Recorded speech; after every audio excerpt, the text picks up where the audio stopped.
Ready, Todd?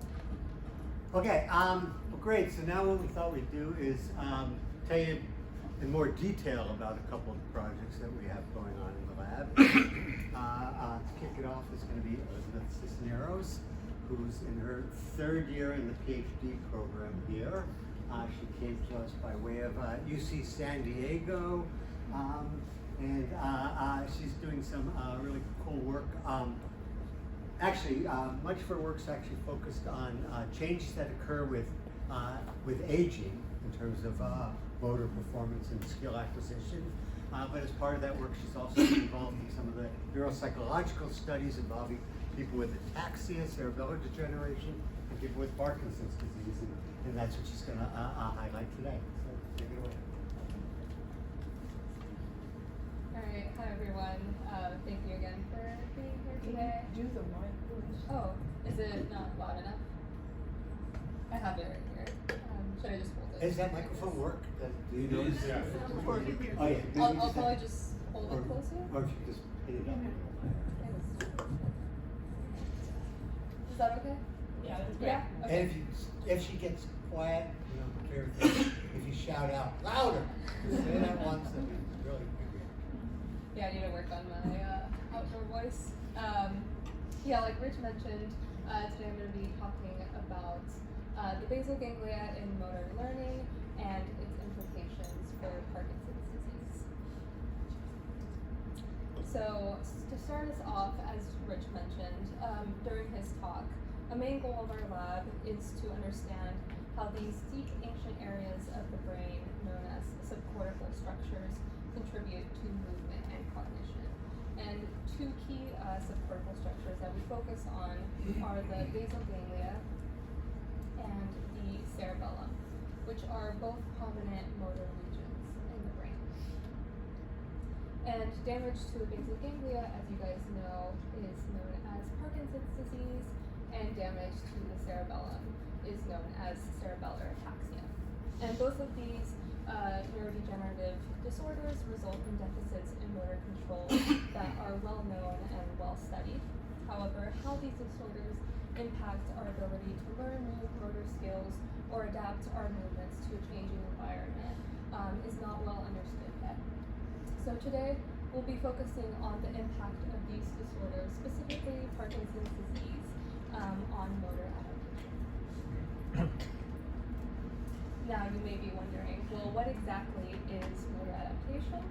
And it's our ability to correct our motor errors through feedback and repetition. So for instance, say you're learning, or you want to learn how to tap dance. At first, your movements might be very stiff and disjointed, and you might have to focus a lot on making sure that you make the right movements and that your movements are really in rhythm with the music. However, through many years of practice and coaching, your movements may become very fluid and appear effortless, as if you have full control of your posture, balance, and timing, such as these fellas right here. The Nicholas Brothers, yes. Now, how is it that we go from being complete novices to being professional dancers, such as the Nicholas Brothers here? And we always use the phrase, practice makes perfect, and this phrase may seem a little misleading because it implies that improving our motor skills relies solely on an automatic process that just happens to us with time and repetition. However, motor adaptation relies on multiple learning processes, which can be divided into those that are explicit and those that are implicit. And so explicit learning processes or explicit strategies refer to our conscious motor corrections, such as like a postural adjustment that a dance coach might make, or the use of visual and auditory cues to help guide one's movement. On the other hand, we have implicit processes, like implicit adaptation, that refer to our unconscious motor corrections that our brain makes through practice and repetition in order to correct for small motor errors and make our movements much smoother. Okay. But then how is it, or does Parkinson's impact these processes? This question remains unclear. And the main reason for this may be that previous studies, for the most part, use traditional motor adaptation tasks that measure a mixture of both of these learning processes in combination. And this makes it difficult for us to understand how PD, if it does impact motor adaptation, impact these two processes differently. Okay? So to tackle this issue, our current studies use tasks that are specifically designed to isolate these two learning processes to help us get a better picture of how PD is impacted. Okay? So to start, we'll examine implicit adaptation in Parkinson's disease, and I'll give you guys a live demonstration of implicit adaptation with the help of my colleague here, Amanda. So she'll be using what we call prism goggles, and these goggles shift everything that you see in your visual field to the left. And so she will start off by making some fast movements just straight to this target right here. And so, okay, so she'll make fast movements, and you want them to be fast because you don't want her to really be thinking about it. You just want her to just make faster movements. Okay. A little faster.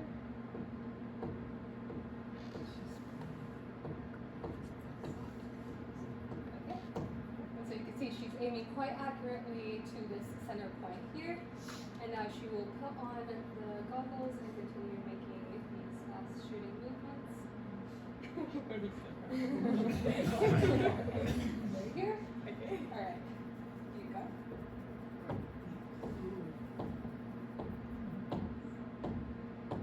Alright, almost there. Almost there.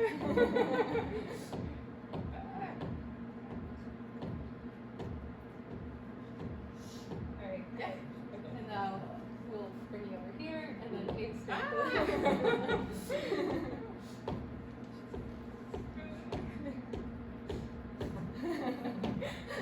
Great. Okay. So what are the goggles doing? So they're shifting your vision. So things that might be right in front of you appear to be shifted to the left. So you're correcting her and she's having to abide by your instruction. Yes. She's slowly correcting for the error that she's experiencing. But in exercise 2, how was it that she started left and worked towards bullseye? Yeah. So that is actually a just showing your implicit adaptation. So right here, her movements had a lot of error in them, and so you see that slowly her brain detected those errors and was correcting for them. And so then it's recalibrating your motor system to overcome that error that you're experiencing. However, when you take that distortion away, your brain is still recalibrated to that change in the environment. And so then you have to slowly recalibrate back to its original movement. Yeah. So the third one is without goggles. The third one is, so you have this first one, they're aiming just straight, no goggles. It's perfect with goggles, and then without all goggles after you have this change in your motor system. Oh, that's cool. This is with her dominant hand as right. If it was not dominant, as the error changed. You would still see the same adaptation. Yeah. Okay. Okay, so this prism goggle demonstration is a great way of seeing how this implicit system works. However, in recent years, we've also developed more accurate ways of measuring this behavior. So the current studies I'll be talking about today will be using these new methods. Okay, so for these studies, we have participants complete the reaching tasks on their own personal computers. And to start, we have people complete a baseline phase, such as this first circle that we see here, in which they make fast reaching movements directly to a target on the screen. And this baseline phase again represents a typical day-to-day movement where your visual feedback represents exactly what you're doing. Okay? And so then moving on to our data, we have trials across time on this x-axis on the bottom, and we have hand angle on the y-axis, and this is our distance of our reaching movement from the target location. Okay? And so then if we look at our baseline data, it's just that little jagged lines right there. We see that both groups' hand angle is close to 0, which indicates that they're reaching quite accurately to the target location. Okay? Now for our experimental manipulation, we do something that's quite abnormal that we probably have never experienced in our daily lives, which is that we make our visual feedback not related to the direction of the movement that the participant is making. So in this case, if the participant were to reach to the target, the cursor would be rotated 30 degrees relative to the target location. And in other words, regardless of where the participant is reaching, this target feedback will always appear 30 degrees away from the target location. Okay? And so then participants are instructed to completely ignore this feedback and just continue aiming straight to the target. In this way, we don't have to worry about the participants making or using explicit strategies to try to re-aim towards the target, and we're only looking at their implicit process. However, as you saw from the prism goggle demonstration, our brains are still detecting this error and want to compensate for this error and correct for it. So then, regardless of the instructions that we're giving participants, and unbeknownst to them, their hand starts drifting in the opposite direction of the rotated feedback in order to compensate for this error. So again, these participants don't know that this is happening, but their hand movement slowly starts drifting in the opposite direction. Okay? And so then when we compare our Parkinson's group in purple and our control group in green, we see that performance across the two groups is not different at all. So we see no significant difference between the controls and PD group in terms of adaptation for this task. However, if we compare their performance to individuals with damage to their cerebellum, which you see here on the left side, or I guess your guys' right side, we see that individuals do adapt less in comparison to their age-matched controls. And this is indicated by this gap that you see here in their hand angle is lower. So it's less implicit adaptation in comparison to their controls. Okay? So then this indicates that when we have damage to the basal ganglia, this implicit motor learning process is not impacted. However, if you have damage to other motor areas of the brain, such as the cerebellum, you do see a reduction in implicit adaptation. Okay? So then what about this explicit learning process? So for this case, we again have participants complete the study on their own personal computers. However, for this task, we now rotate the cursor feedback 60 degrees relative to the position of the participant's hand. Okay? So the participant, if the participant were to move straight to the target, the cursor would appear 60 degrees to the left. However, if we have them reach the other parts of the environment, the cursor will always appear 60 degrees relative to their hand. So it will follow their hand. Okay? And one thing to note here, as I mentioned before, is that this automatic implicit system helps us correct for small errors. However, when you have a much larger error, such as this 60-degree rotation here, you also need to use your explicit strategies in order to fully overcome this error that you're experiencing. Okay? So we instruct participants to explore different movements and figure out how to get their cursor on the target. And in this case, what they have to do is just simply to aim in the opposite direction, 60 degrees from the rotation that they're experiencing. Okay? And now so far, if we only did this, then the implicit system would still be working in the background in order to correct for this error.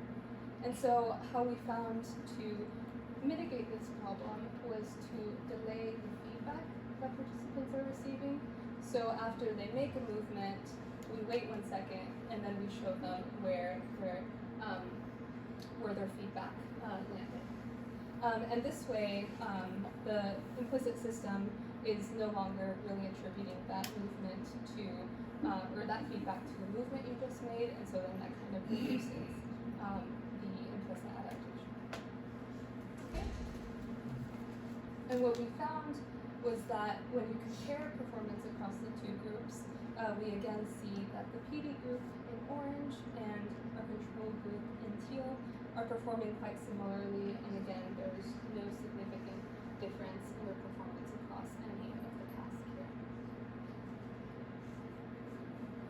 However, if we compare them with individuals with cerebellar damage, we see that these individuals do show slower rate of learning, so they're discovering this strategy a lot slower than their age-matched controls, and you can see that based on this gap that you have in this early learning.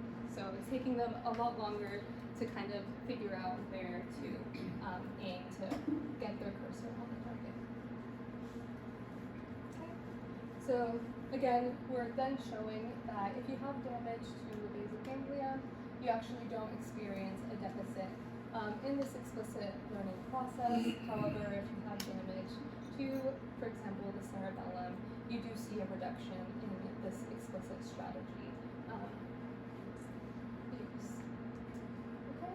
So then overall, we see again that implicit adaptation and explicit strategies are preserved in Parkinson's disease, and because of this should be utilized as effective, utilized for effective rehabilitation.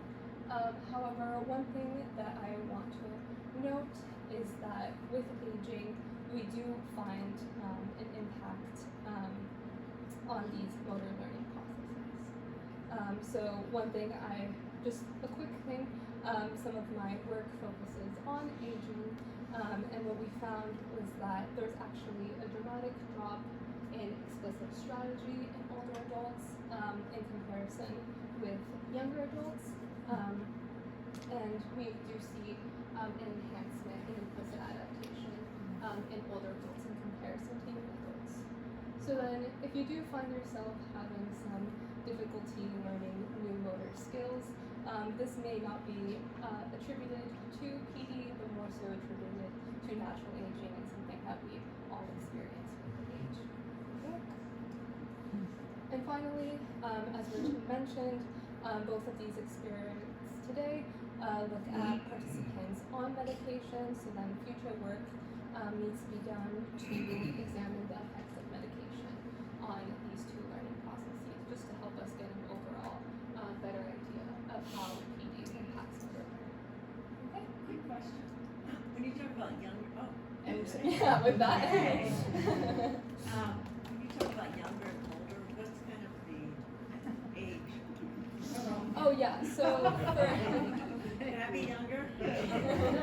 for the young group, we're looking at 18 to 30-year-olds, and for the older, we're looking at 65 to 80. Okay, thanks. To what do you attribute the increase in the implicit adaptation in older adults? Yeah, so with aging, we have also just like changes in our ability to sense our body, what we call perception, and so then that kind of gives less confidence in our ability to sense things, and maybe more reliance on visual cues, for example. And so then we kind of might be more biased towards those visual cues, and that might make us adapt a lot more. Just visual or other things? At least that's what I'm thinking is the visual cue. How did you select your sample group? Like, how large? And do you control just for age or Parkinson or non-Parkinson? How did you control this experiment? Yeah, so like Rich mentioned, we do control for some things. Like we do have everyone be on medication, so at least that's conditions the same across people. And then we also excluded for DBS in this case. But regarding age, I think we still do have like some age range that we focus on, so no like early onset PD, to help control for those age factors, underlying age factors as well. So how big were your sample groups? We had 16 participants in each group, and I can show you the averages of each. I have the average age here, so 67 for our PD group and for our age match groups as well.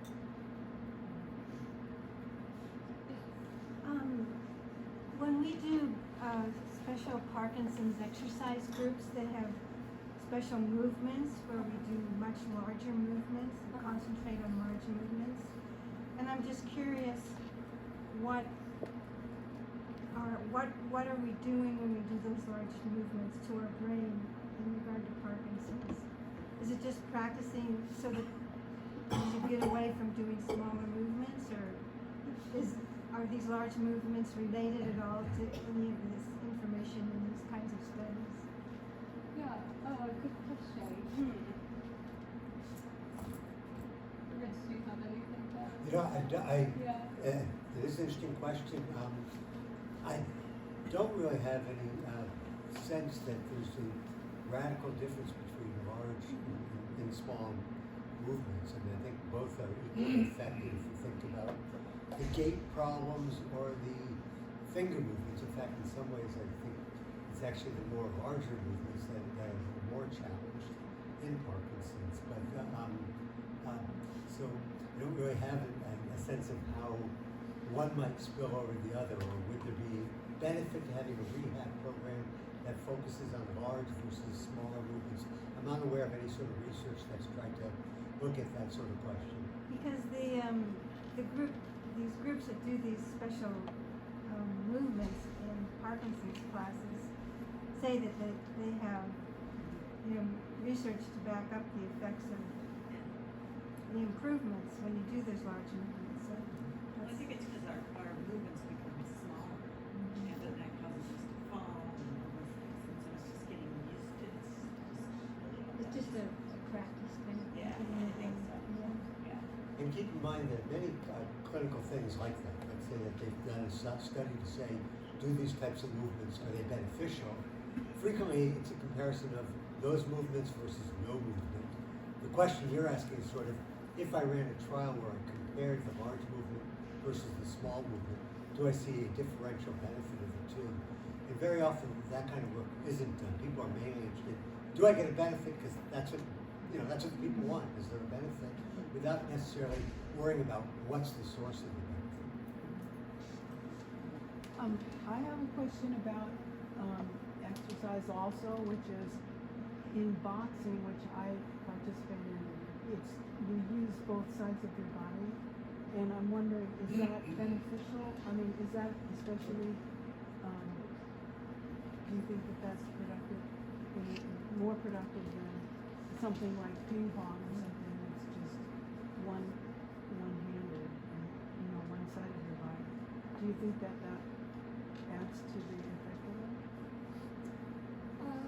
Could you repeat the question? Oh, she's saying like in terms of like her physical activity, she has like a boxing regime, and that it requires movement of both her hands versus something else like ping pong that might use just a single hand, and whether there's some benefits to using like doing a bimanual task versus using just a single one.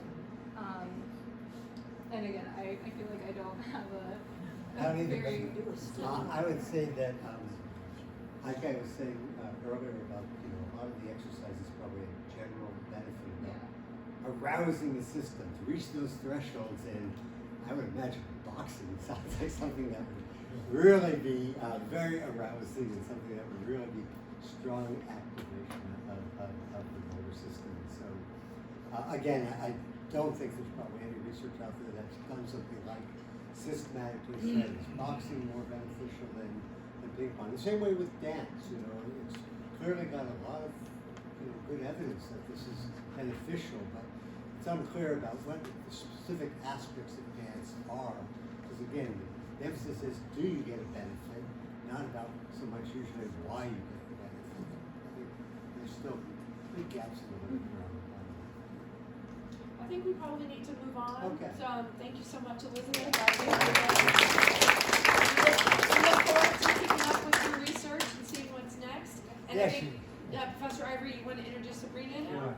And Elizabeth didn't say, first is the question about why the older folks adapt more. Is actually what she hopes to answer in her PhD study. So come back in 2 years and she'll give you the answer on that. We hope. The results for the older folks were less effective, is that it? The older folks have, they're also not that good at using the strategies. But the paradox or the surprising result is if they do something like this PRISM task, they actually adapt even faster. Okay? It's rare that you see, hey, here's something that's enhanced. But being faster at adapting doesn't necessarily mean it's better. It might be that, Elizabeth was proposing that maybe it's about the balance between the visual signal and the proprioception that's been altered.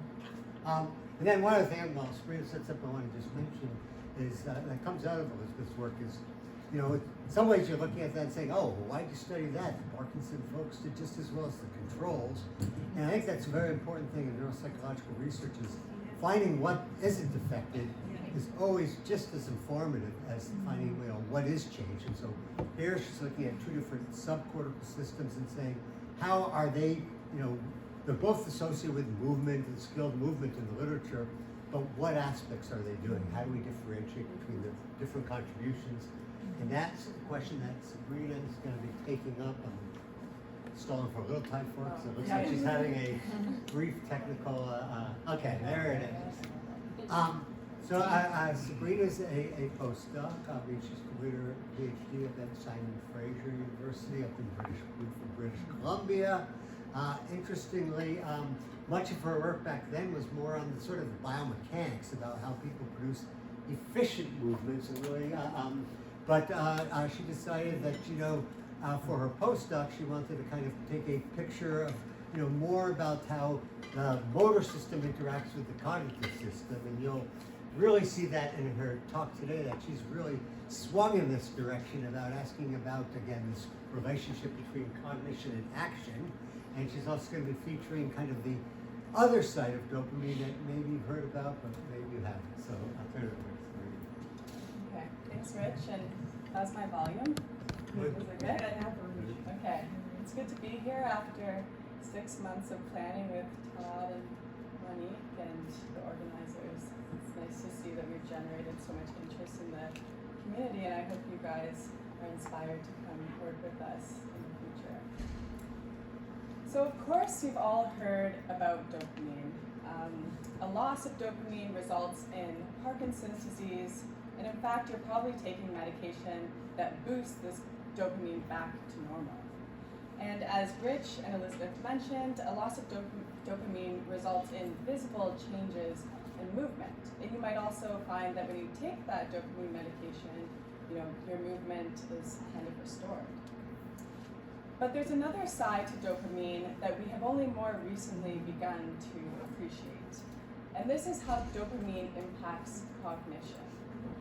And that's where our work comes in. So we've discovered scenarios where Parkinson's disease impairs movement, and also scenarios where cognition, and scenarios where cognition remains intact. So one cognitive process that we like to study is how we make decisions. So we make thousands of decisions every day, which range from smaller decisions like whether to say hi to your neighbor, to larger decisions like how to spend your money. But as scientists, we're really interested in understanding the most important decision, which is your coffee order. So for me, I often trend towards a daily cappuccino. And so one could say that I value this cappuccino more.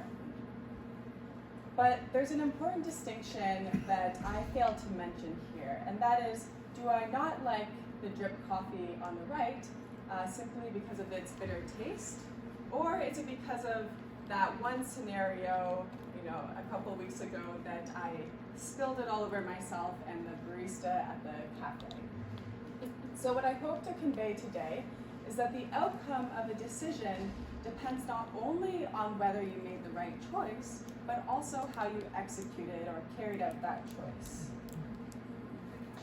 So as Rich and Elizabeth both mentioned, the basal ganglia is at the center of the brain, and it's really a hub for selecting actions through that gating mechanism. Now it receives input from the cortex, such as whether to pick the cappuccino or the drip coffee, and at baseline the basal ganglia would tell us to pick neither, so it's inhibiting both of the actions. But with input from dopamine communicating my love for the cappuccino, the dopamine or the basal ganglia lets that one slip through.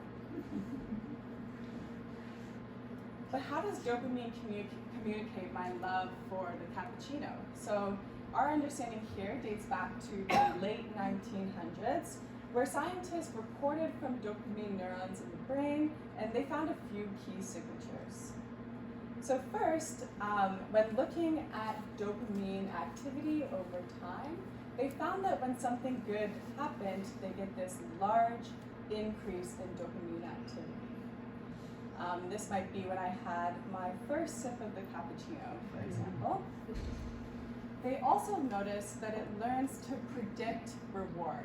So even, so I guess after that, when I walk into the cafe, I get a rush of dopamine then, instead of when I take the sip of cappuccino. So it's not just tied to that good thing happening, it's learning to predict the good thing. And how can that association be explained? When you're walking into the cafe, just getting... I think it's from past experience. Like I know that when I walk in the cafe, I'm going to get the cappuccino. Yeah, but this is interesting because I continue to get this rush of dopamine when I walk in the cafe, but one day they might not have the milk to make the cappuccino, and so I can't get it. And here what they find is when I don't get the expected good outcome, there's a dip in the dopamine activity. So this is kind of how dopamine and the basal ganglia encode the value of different things. Now let's take a look at what we see in terms of human behavior. So for college students, can you all see my notes here? Yeah. Okay, so for college students, they tend to pick the same choice, which is shown as higher values on this y-axis, after they've had a good experience, cappuccino, versus bad experience, bitter drip coffee. This behavior changes slightly when we turn to the scenario where outcomes are determined by our movement execution. So even though so on the right, you can see that we have on some occasions we tend to repeat the choice associated with the bad outcome. So you can imagine that when you spill the drip coffee over, you think, okay, I'm going to do that again and I'm going to do it right. Okay, so people tend to repeat choices even when they're not their favorite ones in this scenario. To make things more concrete, let's directly compare the selection condition on the left to the execution condition on the right.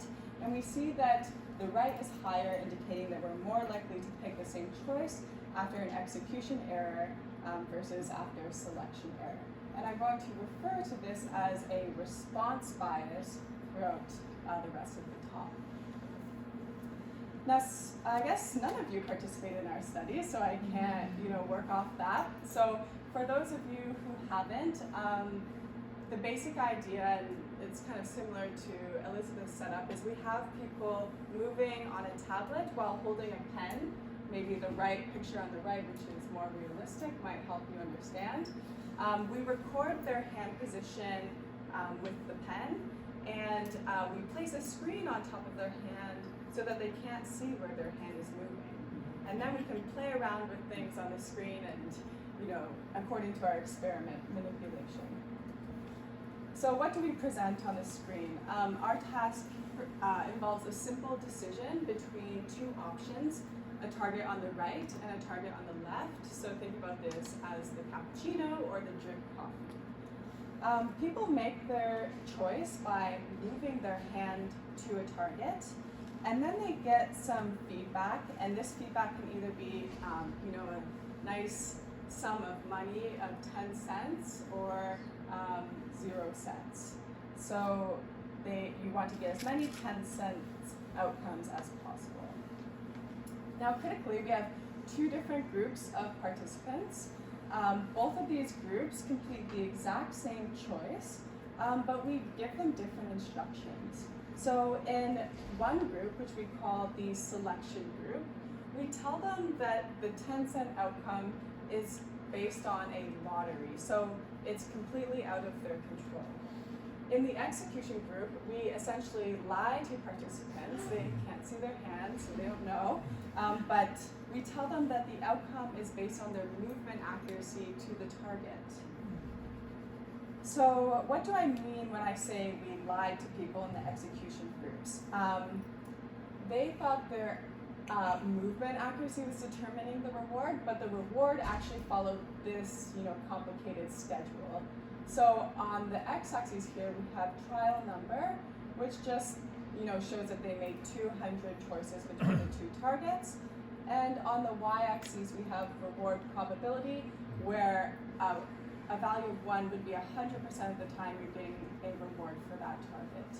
So you can see that in the blue, target A is, starts off as the best, but that switches to target B and back and forth and so on. So it's up to people to learn which is the best target over the course of those 200 choices. Now, because our manipulation relied solely on deceiving people with our instructions, after people completed the game, we then asked them, whether they thought the outcome was determined by their reach accuracy. And as expected, the number of participants in the selection group was much higher to respond no. 40 out of 50 people in the selection group said accuracy didn't matter. And then, just as we drew it up in the execution group, 40 out of 50 people said yes. So they thought their movement accuracy determined that reward. So now let's see what they did in this task and how they performed. Okay, so when looking at the selection case, that is selecting between the cappuccino and the drip coffee, we see that older controls have very similar behavior to college students. So again, when looking at their how often they repeat the same choice, it's higher for good outcomes and 50-50 for bad outcomes. So you get the drip coffee, some of the time you go back and some of the time you decide to go for the cappuccino next. Now, I'm going to next present our data from individuals with Parkinson's disease. And given the evidence that I was talking about linking reward and dopamine and the loss of dopamine in Parkinson's disease, we would have expected to see differences here, right? So we were surprised to find no differences in the behavior between our Parkinson's group shown in green and the controls shown in blue. Now, one thing to keep in mind is that we did test participants on medication. So, we're interested to see if this would change off medication, but in any case. And then lastly, as a point of contrast, we also tested a group of individuals with cerebellar degeneration, which is a different neurological disorder that's also implicated in movement and cognition. And we observed a similar story here, as in no deficit. Okay, so there are a few, I'm going to build on this, this behavior. So there's a few important steps to how people go about making the decision between the cappuccino and the drip coffee. So when they choose the action, such as the winning cappuccino, they get some feedback from their environment, which is, a yummy experience, and they use that experience to update their perceived value of the cappuccino going forward. Now, our actions are only based on this process. We're human, and sometimes we have biases for things that we shouldn't, and so we're adding this into our description of the behavior. But together, this really informs our choice the next time, we go to the cafe. So we are interested in a few features of this process. The first one is how quickly people update their perceived value of, a cappuccino. And here we have our control group and our 2 patient groups, and we see that the learning rate is quite high for all of these groups. And that is just indicating that their most recent experience, heavily influences their perceived value. We can also look at the bias in this task as shown on the graph on the right, but just keep in mind that we weren't necessarily expecting a bias here. That's more for the execution condition. But to orient you to the graph, a response bias of 0 here means no bias either way. A positive value means they tend to repeat negative outcomes, and a negative value means they tend to avoid negative outcomes. So as expected, all groups were near 0. That is, when they had a bad experience with the drip coffee, they kind of abandon ship and go for the cappuccino next. So just to summarize this condition, it's unclear from these data whether the subcortex is relevant for decisions based solely on action selection. That might be covered by the activity happening in the cortex, or perhaps our tests just weren't sensitive enough to detect that. But what about when decisions need to be carried out with our movements? And I like to think of this as a more ecological task. Every time we make a decision, we do have to carry that out. So, and here we find a different story, which we're quite excited about. So I just want to orient you to what we see in control participants. It's quite similar to the college students again, where they repeat the same choice with higher values in response to good outcomes. And then you see, I guess they sometimes do repeat their experience in response to negative outcomes. So this bar on the right is higher than the previous condition. So for the Parkinson's group, we observed an intact ability to learn the most rewarding, or to learn from positive experiences. So they were able to identify the cappuccino as the best option. However, unlike controls, they do not exhibit any bias in response to bad outcomes. That is, they revert back to the cappuccino after they spill the drip coffee. So there's no persistence there. And we also see something very different for patients with cerebellar degeneration. So first, looking at the bias, they do have the expected bias to repeat the negative outcomes. But what we don't see is their ability to identify the cappuccino as the best option. So to say this another way, when looking at whether people stay with the same choice after a good outcome, good experience, only patients with cerebellar degeneration show a difference there. And when looking at whether people stick with their choice after negative experience, due to movement execution, only individuals with Parkinson's disease show a difference to controls there. And once again, we wanted to use our descriptive model to quantify these observations. And here we found a lower learning rate for the cerebellar group, as expected from the data that I just presented, as well as a lower redemption response bias for the Parkinson's group, also as expected from what we just saw in the previous slide. So what's so special about this execution condition and the role of dopamine here? When thinking about the lack of response bias in the Parkinson's group, It's useful to remind ourselves of the basal ganglia circuit we talked about in the beginning. So there are some intriguing results from anatomical work suggesting that the basal ganglia actually, the output of the basal ganglia actually goes back to the dopaminergic signals and can influence that dopamine signal. And this could lead to the bias that we see in controls, this like closed loop feedback within itself. And it could also explain the lack of bias in the Parkinson's group from the depleted dopamine in this circuit. Of course, this is just one possibility, but we're excited to explore this going forward. So just to summarize, what we found was that there's an important part of the decision process that is in how we execute our decisions. The subcortical contributions appear to be most important for these type of decisions, and their contributions are somewhat different. So for the cerebellum, it appears to be critical for learning, and for the basal ganglia, it appears to be critical for more biased decisions. I just want to say, however, just because the behavior of the Parkinson's group is different from the control group, this does not mean it's wrong. So in fact, a negative bias is certainly not always optimal.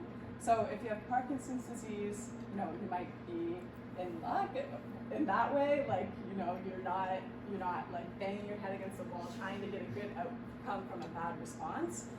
But if you do want to, be more persistent, one strategy could be that you ask a friend or a family member to just remind you to not move on so quickly after you've spilled your coffee. Try again. Okay, thank you so much, everyone, for listening.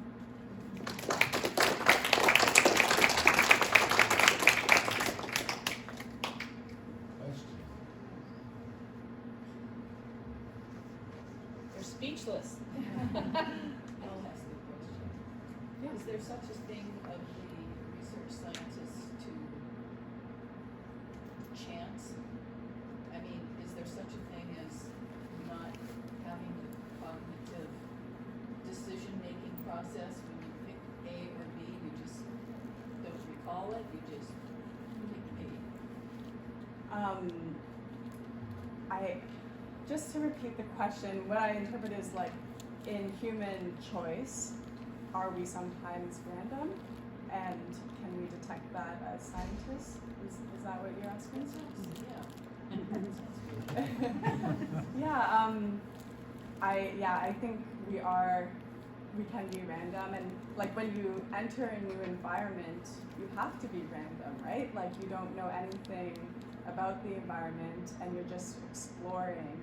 It can be directed exploration or random exploration. It helps you learn about the value of different choices. Yeah. I'll go for the back first.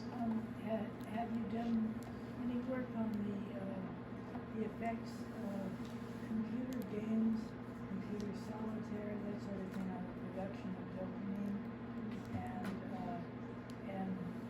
but whether being addicted to computer solitaire, which has happened several times in my life, even before I had Parkinson's, and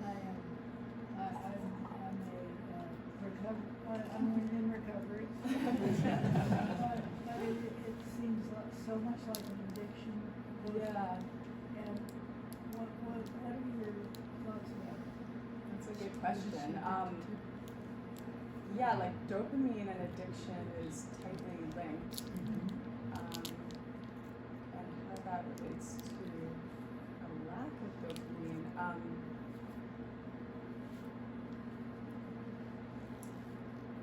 There is one point about that.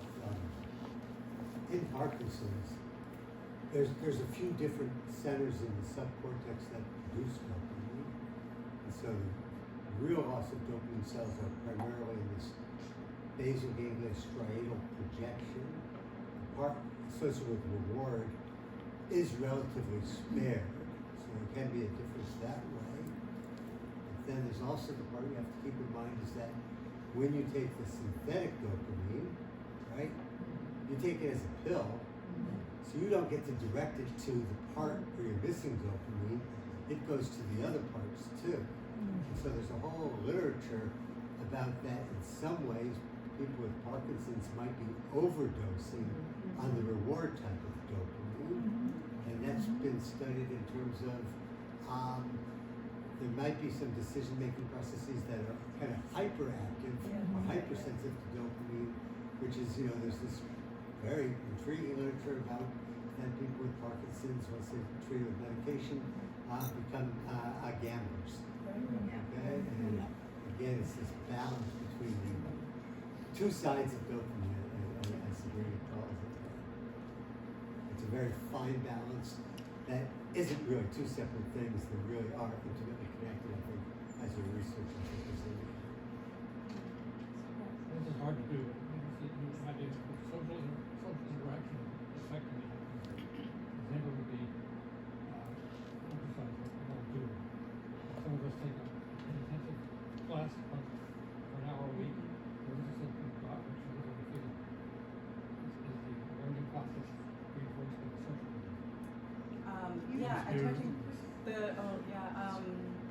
Is there any influence of social interaction on this sort of reward process? I think the two are also tightly linked. I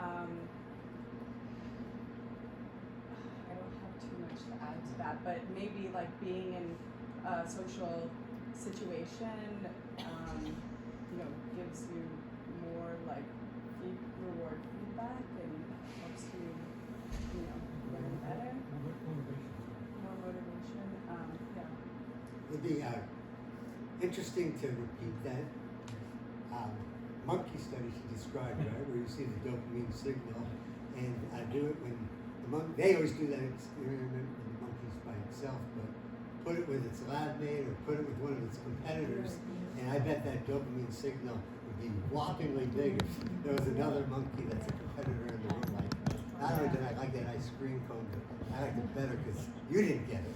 I guess just to add on that, I think that's another extension of the ideas that I talked about today. We're talking about the source of reward from internal versus the world, and then I think another distinction is versus reward from other people in the environment. So that's a great idea as well.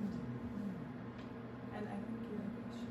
Could you just explain again, in simple terms, as simply as you can, how dopamine or the lack of it or more of it leads to that differential outcome? And you said that it last does, difference but is tell me how. Yeah, so so the input to the basal ganglia are those dopamine signals that are kind of reinforcing good outcomes. So how does the change in the dopamine system lead to the difference in bias, response bias that I talked about? Yeah, this is a fairly new idea, and we're just kind of wrapping our minds around it. But I think my perspective is that the dopamine signals feed into the basal ganglia, help us encode the value of different things, the true value of them.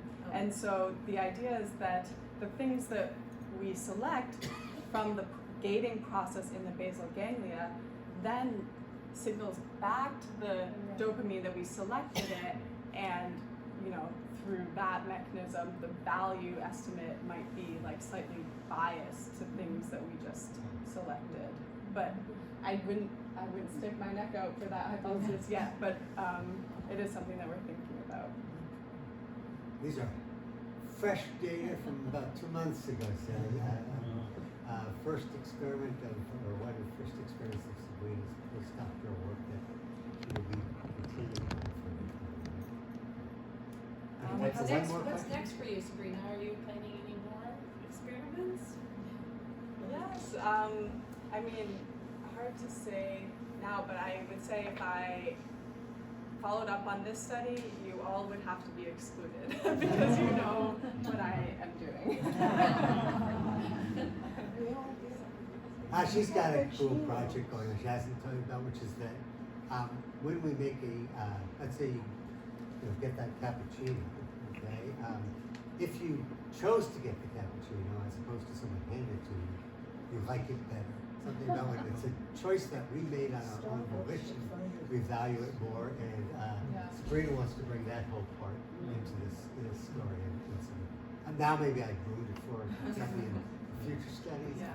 Well, it's quite interesting, like the idea of free choice and internal rewards in like the world of AI that we're going into and stuff. So agency is like that's talked about in my studies is very relevant in today's world.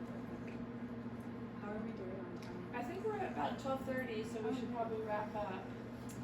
Do you want any closing statements? I'll just thank all of you for coming. We're easy to find by email if you have questions. I'm sure you'll get a response within a day or two. We're all pretty diligent about that. So yeah, it can be on anything related to today's talks or just any questions you have in general. So, What's the email address? which one do we use? You can easily find me on email because there aren't many people with my Ivry, last I have name. But that one's a general one for the. It's easy to find.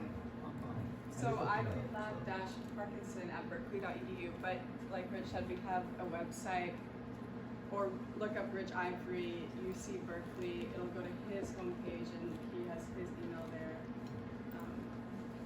We use this one for the specific communication once we're involving people in the Parkinson study. Any email will get to us.